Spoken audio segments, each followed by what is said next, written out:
A evolução pessoal no que se faz geralmente é acompanhada com evolução do equipamento que a pessoa usa nos seus trabalhos. Um guitarrista profissional tem equipo bom em algum momento.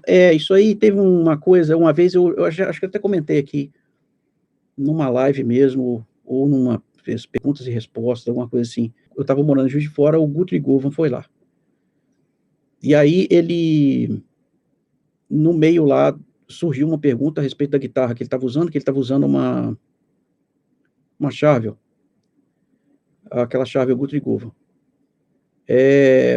Que é uma guitarra Signature, que é uma guitarra cara, uma guitarra de 3 mil e poucos dólares a guitarra custa, tá? Isso é um instrumento caro, né? Considerado um instrumento caro lá fora, né? Uma guitarra que é uma guitarra, digamos, de série de primeira linha, né? Ou uma custom shop, né? Ela vai se situar em mais ou menos nessa faixa de preço. Não estou falando de um instrumento vintage raro, né? Estou falando de um instrumento custom shop, né? De 3 pau e pouco. Então, é mais ou menos isso. Você vai comprar uma Shure, por exemplo, você vai comprar uma Charvel dessa, Guthrie Govan, ou você vai comprar por exemplo, o pessoal quer muito agora Strandberg, né? Você vai comprar um Strandberg com uma qualidade melhor, com captação melhor, ou com um traste True Temperament, coisa e tal, você vai pagar aí 4 mil euros, ou algo próximo disso, 4 mil dólares, 4 mil euros. Então, a guitarra do Govan é 3 mil e poucos dólares, se eu não me engano, 3.200, 3.400 dólares, alguma coisa assim. Só que no Brasil, antes da pandemia, era 18 pau uma guitarra dessa.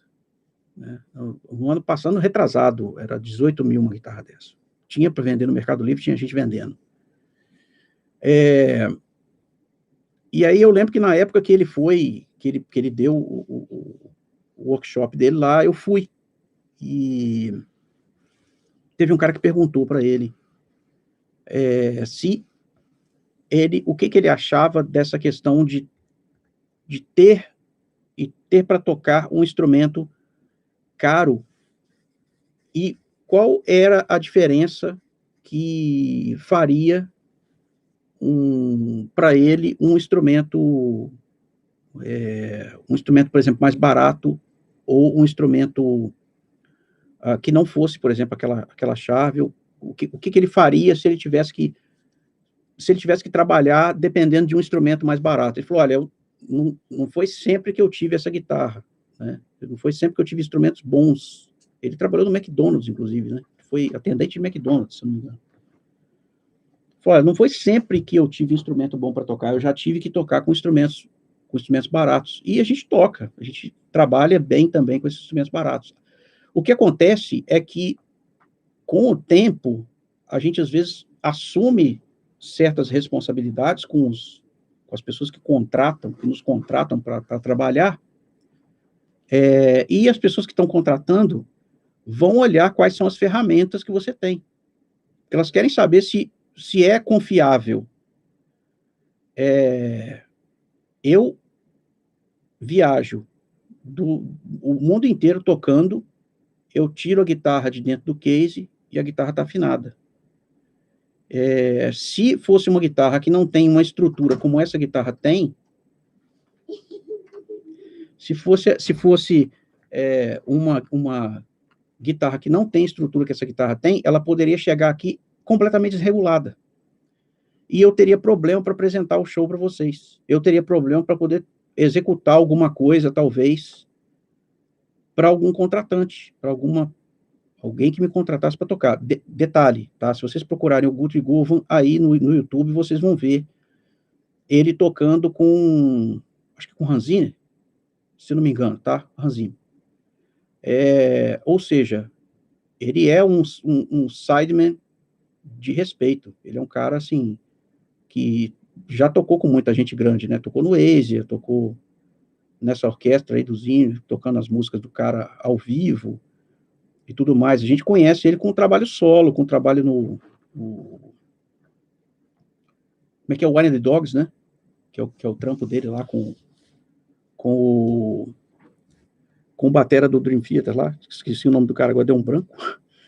Mas ele Aí ele falou, dá para fazer com outra guitarra? Dá, mas eu estaria sujeito a um instrumento menos estável, eu estaria sujeito a alguns problemas que eu não tenho com essa guitarra. Por sorte, eu não precisei pagar por essa guitarra, mas eu já tive que tocar com outros instrumentos que não acompanhavam, não eram à altura dessa guitarra.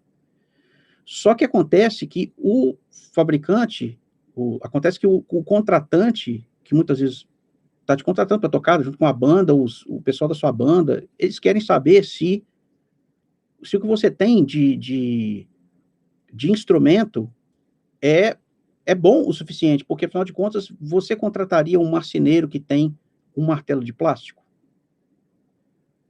Sabe? Aí ele deu esse exemplo. É claro que né, mas ilustra bem o que eu estou querendo dizer aqui, né? Então, tem certos instrumentos que são bons o suficiente para você gravar, certos equipamentos que são bons o suficiente para você gravar, para você conseguir um resultado profissional e tudo mais. Agora, qual é o tranco que um equipamento desse aguenta? Qual é o tranco que um instrumento desse aguenta? Entendeu? Em termos de regulagem, em termos de timbre, em termos de entonação, falando de guitarras, falando de instrumentos de corda, né, e tudo mais. Então, falando de uma mesa de som, igual a gente estava falando, né? Uma mesa de som simples, ela trabalha muito bem na zona de conforto. Quanto tempo ela trabalha? Olha, ela pode trabalhar 6 meses e começar a dar problema. Uma Behringer, uma Alto, sei lá quais são essas outras marcas aí. Como é que chama aquela outra? Phonic. Ela pode trabalhar 5 anos, 10 anos, bem. Você deu uma puta sorte. Agora, ela pode trabalhar bem menos do que isso e já começar a dar problema. Qual é a confiabilidade que um equipamento desse tem? Entendeu? Qual é o resultado que um equipamento desse tem quando você tira ele da zona de conforto? Você trabalha com ele forçado, ou é um instrumento que você vai viajar com ele para lá e para cá. Será que o braço tem estabilidade suficiente para aguentar variação de temperatura e pressão? Certo? Então, é por isso que um instrumento desse custa $2.000, $3.000. É porque ele tem barra de fibra de carbono dentro do braço, 2. Então, o braço não se move. Você pode tirar o cara dos Estados Unidos a menos 15 graus no inverno, trazer ele para cá para dar um show no Rio, numa temperatura de 35 graus, você teve 50 graus de diferença de um dia para o outro. Entendeu? No instrumento, que não seja essa variação toda, porque a guitarra não vai estar abaixo de 15, mas que ela esteja a 5 graus, 0 grau, em algum lugar que o cara pode ter tocado, e no dia seguinte, o cara está voando para o Rio de Janeiro e tocando num ambiente de 20 e poucos graus, ou seja, só aí você já tem variação de 20 e tantos graus, 30 graus, se bobear, no instrumento, entendeu? Esse instrumento aguenta isso? Os trastes não vão querer sair para fora do braço, não? Porque costuma acontecer isso, né? Os trastes fazem assim, ó, rebitar para fora do braço, ou encolher, tá? Você tem que ver que você tem metal e madeira junto ali. Eles têm dilatação diferente um do outro.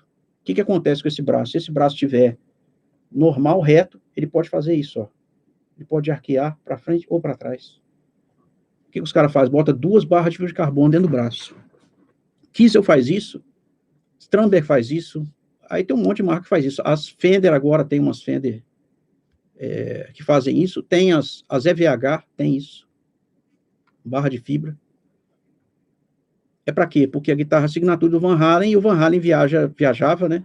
Para lá e para cá, né? Imagina ele tocar um Eruption com tudo trastejando. Não dá, né? Então, é isso que a gente tem que pensar em equipamento. Equipamento caro, ele é caro por um motivo, né? Específico, né? Não é só a marca, não é só o luxo, né?